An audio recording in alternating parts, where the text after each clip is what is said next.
अस्सलामुअलैकुम everyone, my name is इफ़रा और मैं आपको अपने यूट्यूब चैनल पर वेलकम कहती हूँ। आज जो हम लेक्चर डिस्कस करने जा रहे हैं that is short story the necklace by Guy de Maupassant. इस लेक्चर में हम राइटर का इंट्रोडक्शन, इसकी full summary, major characters, major themes और सिंबल्स को डिस्कस करेंगे और स्टोरी की टोन, स्टोरी की नरेशन स्टाइल, स्टोरी की सेटिंग और स्टोरी के पर्पस को भी डिस्कस करेंगे और साथ ही साथ स्टोरी के मॉरल लेसन को भी डिस्कस करेंगे ताकि स्टोरी को थॉरोली कवर किया जा सके और इस स्टोरी के रिलेटेड कोई भी क्वेश्चन हो तो उसे आप सॉल्व कर सकें। और इस वीडियो में आपको बहुत ही इजी वर्डिंग में रिटन फॉर्म में फुल समरी मिलेगी। अगर आप उसे नोट करना चाहें तो वो भी कर सकते हैं। तो चलिए स्टार्ट करते हैं आज का लेक्चर। स्टोरी स्टार्ट करने से पहले हम जो स्टोरी के राइटर हैं उनका इंट्रोडक्शन पढ़ लेते हैं। हमारे जो राइटर हैं गाय डी मॉपासेंट, ये पैदा हुए थे 1850 में और इनकी डेथ हुई थी 1893 में और ये एक फ्रेंच ऑथर हैं जो कि बिलोंग करते हैं 90th सेंचुरी से और ये एक इम्पोर्टेंट फ्रेंच नेचुरलिस्ट राइटर हैं और इनको ना शॉर्ट स्टोरी का मास्टर कंसिडर किया जाता है और इन्होंने 300 short stories, 6 novels, 3 travel books और 1 वॉल्यूम ऑफ वर्ड्स, ये सब वर्क्स इन्होंने अपनी थ्रू आउट लाइफ में लिखे और हम कह सकते हैं कि लिटरेचर में इनका काफ़ी ज़्यादा कंट्रीब्यूशन है। और इनकी जो फेमस शॉर्ट स्टोरी है वो है द नेकलेस और इनकी जो राइटिंग है वो बेस करती है मीन्स के ये अपनी राइटिंग में फोकस करते थे डेली लाइफ पर और ऑब्जर्वेशन ऑफ ह्यूमन नेचर के ऊपर। राइटर का इतना इंट्रोडक्शन काफ़ी है, अब चलते हैं हम अपनी स्टोरी की तरफ। द नेकलेस जॉनरा में एक शॉर्ट स्टोरी है जिसका राइटिंग स्टाइल प्रोज होता है और इसकी लेंथ 1000 से 20,000 वर्ड्स के राउंड अबाउट होती है और ये स्टोरी द नेकलेस एक फिक्शनल शॉर्ट स्टोरी है जो कि बिलोंग करती है जॉनरा ऑफ रियलिज्म से। अब हम देख लेते हैं कि जॉनरा ऑफ रियलिज्म क्या है। इस जॉनरा में ना ऐसे वर्क्स लिखे जाते थे जिनमें आयरनी शामिल हो और इन वर्क्स में सरप्राइज एंडिंग और मोरालिटी टेल भी शामिल हो और इसमें ना रीडर्स के लिए एक इम्पोर्टेंट लेसन भी हो। और इस स्टोरी द नेकलेस में हम ये सब कुछ देखेंगे। इसमें हम आयरनी का यूज़ भी देखेंगे और सरप्राइज एंडिंग और मोरालिटी टेल भी देखेंगे और इस स्टोरी में रीडर्स को ना एक इम्पोर्टेंट लेसन भी दिया गया है। अब हम इस स्टोरी की नरेशन टेक्निक को देख लेते हैं। इस स्टोरी में ना ओमनीसिएंट थर्ड पर्सन नरेटर का यूज़ किया गया है। ओमनीसिएंट नरेटर एक ऐसे नरेटर को कहते हैं जो स्टोरी के बारे में सब कुछ जानता हो और ये स्टोरी 1884 में लिखी गई थी और इस स्टोरी को 17 फरवरी 1884 में एक फ्रेंच न्यूज़पेपर लीगोलाइस में पब्लिश किया गया था। अब हम इस स्टोरी की सेटिंग को देख लेते हैं। ये जो स्टोरी है ना ये 1800s में पेरिस में बनी थी और इस स्टोरी की टोन है पेसिमिस्टिक और आयरोनिक। पेसिमिस्टिक का मतलब है मायूसी। पेसिमिस्टिक और आयरोनिक एक ऐसी टोन को कहते हैं जो स्टोरी में नेगेटिव व्यू दे, मींस कि इस चीज़ को शो करे कि स्टोरी में आगे जो सिचुएशन है वो ठीक नहीं होगी, यानी स्टोरी में आगे कुछ गलत होने जा रहा है। और इस स्टोरी में ना एक लिटरेरी डिवाइस का यूज़ किया गया है जो है फॉरशैडोइंग।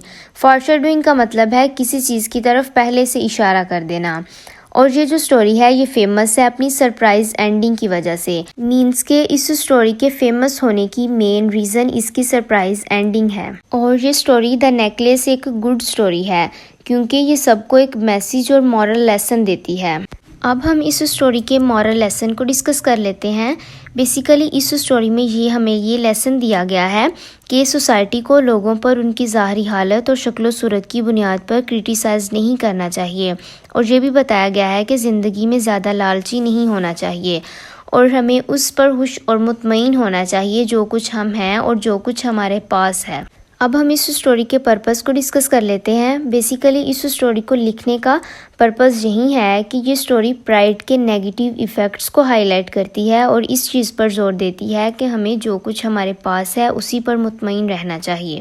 और ये स्टोरी ये बताती है कि किस तरह लालच ज़िंदगी में नाखुशी का बायस बनता है और कंटेंटमेंट यानी कनात मीन्स के जो कुछ हमारे पास है उसी पर खुश रहना ज़िंदगी में खुशी का बायस है। अब हम इस स्टोरी के सिंबल्स को डिस्कस कर लेते हैं। सबसे पहला सिंबल है द नेकलेस जो कि इस स्टोरी में सिंबलाइज करता है वेल्थ और स्टेटस को, जो हमारी मेन कैरेक्टर मैथिल्ड हासिल करना चाहती हैं लेकिन फिर भी वो वेल्थ और स्टेटस को हासिल नहीं कर पाती। उसके बाद ये इस स्टोरी में मैथिल्स के लालच और आर्टिफिशियलिटी को भी शो करता है। उसके बाद सेकंड सिंबल है द मिरर का, जो कि इस स्टोरी में सिंबलाइज करता है मैथिल्स वैनिटी को और इस चीज़ को भी जाहिर करता है कि किस तरह मैथिल्स ज़ाहरी शक्ल सूरत को बहुत ज़्यादा अहमियत देती हैं। उसके बाद हम जो इस स्टोरी में थीम्स चूज़ किए गए हैं उनको डिस्कस कर लेते हैं, जो हैं appearances and reality, class conflict, generosity and greed, duty and dissatisfaction. और समरी स्टार्ट करने से पहले हम जो समरी के मेजर करैक्टर्स हैं उनको पढ़ लेते हैं ताकि हमें समरी अच्छे से समझ आ जाए। सबसे पहला मेजर करैक्टर है मैडम मैथिल्ड लॉयजल का, जो कि इस स्टोरी की प्रोटैगनिस्ट हैं और ये एक ब्यूटीफुल वुमेन है जो कि पुअर फैमिली से बिलोंग करती हैं, लेकिन इसका ख्वाब है कि ये अमीर हो जाए। और मैथिल्ड ये महसूस करती है कि ये दुनिया में हर एक सहूलत, हर आराम व आसाइश के लिए पैदा हुई है और वो ये इन चीज़ों पर यकीन रखती है कि उसे बड़ी बड़ी पार्टीज़, अच्छा फर्नीचर, एक खूबसूरत घर, ये चीज़ें इसे खुश रख सकती हैं। उसके बाद सेकंड कैरेक्टर है मिसियर लॉयजल का, जिन्हें हम एम लॉयजल या मिस्टर लॉयजल भी कहते हैं। ये ना मैथिल्ड लॉयजल का हस्बैंड है और ये ना अपनी सोशल कंडीशन से सेटिस्फाई है और ये ना अपनी वाइफ की डिज़ायर्स को पूरा करने के लिए अटेंटिव रहता है। उसके बाद थर्ड कैरेक्टर है मैडम फॉरेस्टियर का, जो कि मैथिल्ड लॉयजल की स्कूल फ्रेंड हैं और ये ना एक रिच फैमिली से बिलोंग करती हैं और ये ना अपना एक नेकलेस मैथिल्ड को पार्टी पे पहनने के लिए उधार देती है। तो चलिए अब हम अपनी समरी स्टार्ट करते हैं। ये स्टोरी 1884 में लिखी गई थी और इस स्टोरी को 17 फरवरी 1884 में एक फ्रेंच न्यूज़पेपर लिगोलाइस में पब्लिश किया गया था। और ये स्टोरी मैथिल्ड लॉयजल से स्टार्ट होती है, जो कि एक फ्रेंच वूमेन है और ये लोअर क्लास में पैदा होती हैं, लेकिन इसका ख्वाब है अमीर होना। वो हर टाइम बस अच्छे, खूबसूरत और महंगे कपड़े और एक्सपेंसिव ज्वेलरी हासिल करने की ख्वाहिश रखती हैं और वो दिन ब दिन उन सहूलियात और आसाइशों की तलबगार होती जा रही है जिन्हें वो अफोर्ड नहीं कर सकती। और इसके हस्बैंड मिस्टर लॉयजल की इनकम बहुत ज़्यादा लो है, लेकिन मिस्टर लॉयजल अपनी इस सोशल कंडीशन से बिल्कुल सेटिस्फाई है और ये ना अपनी वाइफ की डिज़ायर्स को पूरा करने के लिए हर टाइम कोशिश करता रहता है। तो एक दिन ना मिस्टर लॉयजल अपनी जॉब से घर वापस आता है, तो वो ना साथ एक पार्टी का इनविटेशन लेकर आता है। तो वो आकर मिस्टर लॉयजल जो है ना वो आकर मैथिल्ड को कहता है कि हम ना इस पार्टी पर जाएंगे। तो आगे से मैथिल्ड जो है ना वो सैड हो जाती है और वो आगे से रोना शुरू कर देती है और कहती है कि मेरे पास इस इवेंट के लिए कोई अच्छा ड्रेस नहीं है। और फिर वो मिस्टर लॉयजल को कहती है कि तुम ये इनविटेशन एक ऐसे शख्स को दे दो जिसकी वाइफ के पास एक अच्छा ड्रेस हो इस इवेंट पर पहनने के लिए। तो आगे से मिस्टर लॉयजल जो है वो अपनी वाइफ से पूछता है कि एक अच्छा सूटेबल ड्रेस खरीदने के लिए कितनी अमाउंट चाहिए। तो आगे से कहती है कि 400 फ्रांसिस चाहिए।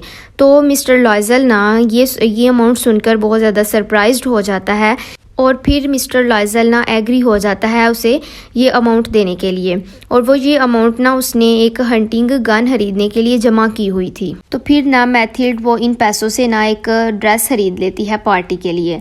तो जब पार्टी करीब आती है ना तो मैथिल्ड जो है ना वो फिर सैड होकर बैठ जाती है क्योंकि उसके पास पार्टी पर पहनने के लिए अच्छी ज्वेलरी नहीं है। तो फिर मिस्टर लॉयजल मैथिल्ड को कहता है कि तुम ज्वेलरी की बजाय कुछ फ्रेश फ्लावर्स ले लो। तो आगे से मैथिल्ड जो है ना वो मना कर देती है और कहती है कि वो इन फ्रेश फ्लावर्स में ना चीप लगेगी। तो मिस्टर लॉयजल जो है ना वो आगे से ना उसे मशवरा देता है कि तुम ना अपनी फ्रेंड मैडम फॉरेस्टियर से कुछ ज्वेलरी उधार ले लो। तो मैथिल्ड को ना ये आइडिया बहुत ज़्यादा पसंद आता है, तो वो अगले दिन ही अपनी दोस्त मैडम फॉरेस्टियर के घर चली जाती है। तो मैडम फॉरेस्टियर जो है ना वो इसे खुशी खुशी एग्री हो जाती है इसे कुछ ज्वेलरी देने के लिए। फिर मैडम फॉरेस्टियर इसे अपनी सारी ज्वेलरी दिखाती है, लेकिन मैथिल्ड को ना कोई भी ज्वेलरी पसंद नहीं आती, लेकिन फिर भी वो मुसलसल जो है ना वो ज्वेलरी देखती रहती है। तो फिर ना मैथिल्ड की नज़र ना एक ब्लैक बॉक्स पर पड़ती है जिसके अंदर एक खूबसूरत डायमंड का नेकलेस होता है। तो जब ही मैथिल्ड उस नेकलेस को देखती है तो उसे बहुत ज़्यादा पसंद आता है, तो वो फ़ौरन से ये चाहती है कि ये नेकलेस उसे मिल जाए। तो फिर मैथिल्ड ना मैडम फॉरेस्टियर से उस नेकलेस को उधार लेने के लिए पूछती है। तो मैडम फॉरेस्टियर जो है ना वो विदाउट हेजिटेशन एग्री हो जाती है वो नेकलेस देने के लिए। तो आगे से मैथिल्ड जो है ना वो बहुत ज़्यादा खुश होती है, वो अपनी फ्रेंड को हग करती है और वो घर वापस आ जाती है नेकलेस लेकर। तो फिर ना पार्टी वाली नाइट आ जाती है, तो दोनों मिस्टर लॉयजल और मैथिल्ड जो है ना वो दोनों पार्टी पर जाते हैं। तो मैथिल्ड ना पार्टी पर बहुत ज़्यादा खूबसूरत लग रही होती है और हर एक की अटेंशन जो होती है ना वो मैथिल्ड पर होती है और जो पार्टी का मिनिस्टर होता है ना उसकी अटेंशन भी मैथिल्ड पर होती है। और इसी तरह पार्टी होते होते ना सुबह के 4 बज जाते हैं। तो सुबह के 4 बजे पार्टी का ना एंड हो जाता है। तो फिर वो दोनों मिस्टर लाइजल और मैथिल्ड जो है ना वो घर वापस जाने के लिए तैयार हो जाते हैं। तो फिर ना वो घर वापस आने के लिए एक कैब को बुलाने की कोशिश करते हैं, लेकिन इतनी रात को उन्हें कोई कैब भी नहीं मिलती। तो फिर ना वो डार्क स्ट्रीट्स में ना पैदल चलना शुरू कर देते हैं।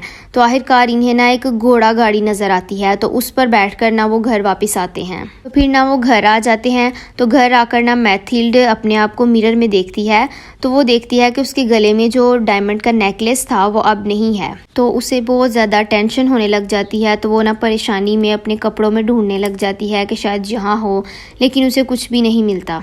तो फिर ना मैथिल्ड लाइजल को कहती है कि तुम्हें कैब का नंबर याद है, शायद नेकलेस वहाँ गिर गया हो, लेकिन दोनों को कैब का नंबर याद नहीं होता। तो फिर ना लाइजल घर से निकलता है। तो वो वापस उन्हीं जगहों पर जाता है जहाँ से वो गुजर कर आए होते हैं। वहाँ जाकर वो नेकलेस को ढूंढना शुरू कर देता है। तो फिर ना लाइजल कुछ घंटों बाद घर वापस आता है।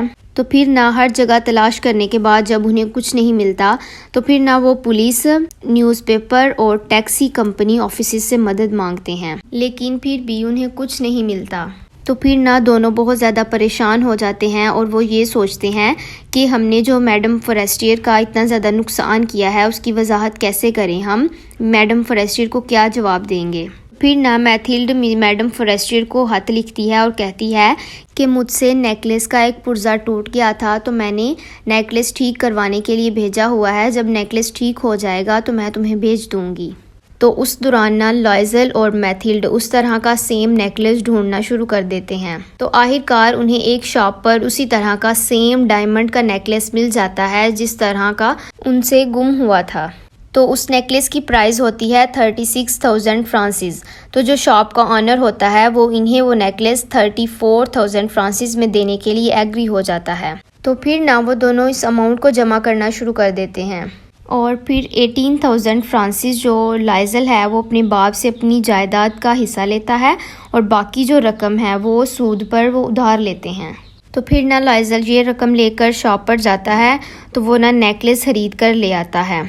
तो फिर मैथिल्ड वो नेकलेस मैडम फॉरेस्टियर को वापस कर देती है और मैडम फॉरेस्टियर नाराज़ होती है कि इतनी ज़्यादा देर कर दी ज्वेलरी वापस करने में, और वो ना बॉक्स को ओपन करके भी नहीं देखती नेकलेस को। और फिर ना इनके कर्ज़ों की वजह से लाइजल और मैथिल्ड की ज़िंदगी गुर्बत का शिकार हो जाती है। और फिर ना वो अपनी मेड को निकाल देते हैं और फिर वो एक एटिक में चले जाते हैं और मैथिल्ड घर के काम करने पर मजबूर हो जाती है। वो घर के सारे काम खुद करती है, उसमें बर्तन भी खुद धोती है, कपड़े भी धोती है और कचरा भी उठाती है। और पहले जो उसके नखरे थे कपड़े पहनने के, अब वो सारे ख़त्म हो जाते हैं। वो बिल्कुल सादा से कपड़े पहनना शुरू कर देती है। अब ना वो इस चीज़ पर फ़ख्र भी महसूस करती है कि अब वो कोई पैसा ज़ाया नहीं करती। और लाइजल अपना कर्जा अदा करने के लिए दिन में 2 काम करना शुरू कर देता है। वो रात को एक एक्स्ट्रा काम करता है, वो पेजेस को कॉपी करने का काम शुरू कर देता है। और इसी तरह ऐसी ज़िंदगी बसर करते हुए उन्हें 10 साल गुजर जाते हैं और आखिरकार वो अपने तमाम कर्जे सूद समेत वापस कर देते हैं। और इसी तरह 10 साल गुजारने के बाद ये हालात मैथिल्ड को बिल्कुल चेंज कर देते हैं।